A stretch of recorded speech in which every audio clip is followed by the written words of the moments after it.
കർത്താവിൻ്റെ അതിവിശുദ്ധ നാമം വാഴ്ത്തപ്പെടുമാറാകട്ടെ.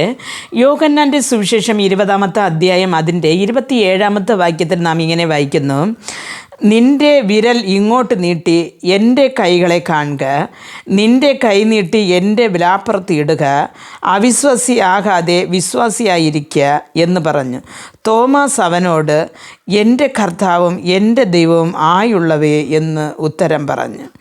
യേശു അവനോട്, നീ എന്നെ കണ്ടതുകൊണ്ട് വിശ്വസിച്ചു, കാണാതെ വിശ്വസിച്ചവർ ഭാഗ്യവാന്മാർ എന്ന് പറഞ്ഞു. പ്രിയ ദൈവമക്കളെ, ഞാൻ വായിച്ചത് 27 മുതൽ 29 വരെയുള്ള വാക്യമാണ്. അപ്പോൾ അവിടെ ശിഷ്യന്മാർക്ക് പലതവണയായിട്ട് സ്ത്രീകൾക്കും ദൈവം വെളിപ്പെടുത്തി. എന്നിട്ടും 8 ദിവസമായിട്ടും യഹൂദന്മാർ അവിടെ ന്യായശാസ്ത്രിമാരും ഇവരെ ഉപദ്രവിക്കാൻ നോക്കുന്നത് കൊണ്ട് ഇവർ പുറത്തിറങ്ങാതെ റൂം പൂട്ടി ഭയന്നിരിക്കുകയാണ്.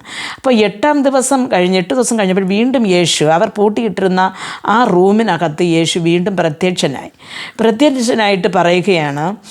അപ്പോൾ അവിടെ ഇതിനു മുമ്പേ പ്രത്യക്ഷനായപ്പോഴൊക്കെ യേശുവിൻ്റെ ശിഷ്യനായ തോമസ് അവിടെ ഇല്ലായിരുന്നു.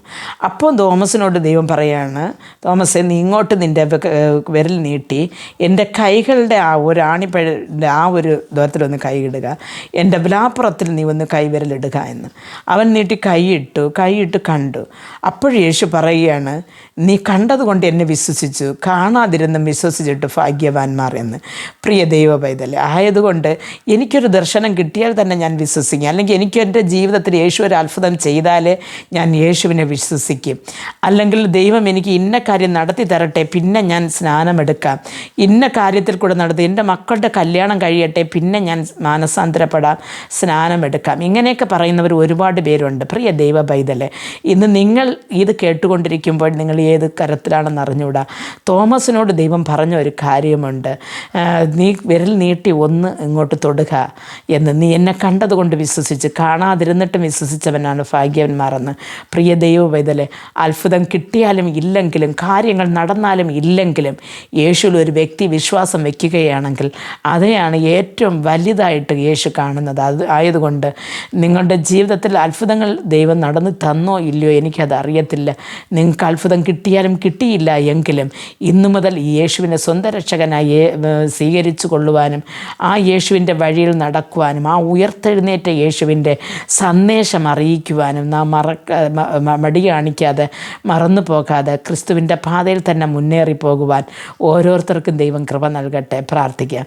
ഞങ്ങളെ അതിവാത്സല്യമായി സ്നേഹിച്ച് വഴി നടത്തുന്ന ആ സ്വർഗസ്ഥ പിതാവേ, അങ്ങ് ശിഷ്യന്മാരോട് പറഞ്ഞല്ലോ കർത്താവെ, കണ്ട് വിശ്വസിക്കുന്നതിനേക്കാളും കാണാതെ വിശ്വസിക്കുന്നത് നല്ലതെന്ന്. കർത്താവെ, ഈ മെസ്സേജ് കേട്ടുകൊണ്ടിരിക്കുന്ന ഈ നിൻ്റെ പൈതൽ കർത്താവെ എങ്ങനെയുള്ള ഹൃദയത്തിലിരിക്കുന്നു എന്ന് അടിയാൾക്കറിയത്തില്ല. പക്ഷേ ഈ വ്യക്തിയെ നല്ലതുപോലെ അറിയുന്ന എൻ്റെ അപ്പൻ്റെ കരങ്ങളിൽ തരുന്നു കർത്താവെ. കണ്ട് വിശ്വസിക്കുന്നതിനേക്കാളും കാണാതെ വിശ്വസിക്കുന്നത് ഏറെ നന്ദി എന്ന് അങ്ങയുടെ വചനം പറയുമ്പോൾ കർത്താവെ, ഞങ്ങളുടെ ജീവിതത്തിൽ അത്ഭുതം നടന്നാലും ഇല്ലേലും കർത്താവിനെ തന്നെ ഞാൻ ആരാധിക്കും, പിൻപറ്റും, മുൻപോട്ട് പോകുമെന്നുള്ള ഒരു ഉറപ്പും ധൈര്യമുള്ളവരായി ഇവർ മുമ്പോട്ട് പോകുവാൻ അങ്ങയുടെ വലത് കരം പിടിച്ച് നടത്തണമേ എന്ന് പ്രാർത്ഥിക്കുന്നു. ഏത് സാഹചര്യത്തിലും കർത്താവ് നിലനിന്ന് കർത്താവ് ഉന്നത വിജയം കണ്ടെത്തുവാൻ ഇവർക്ക് കൃപ നൽകണമെന്ന് പ്രാർത്ഥിക്കുന്നു.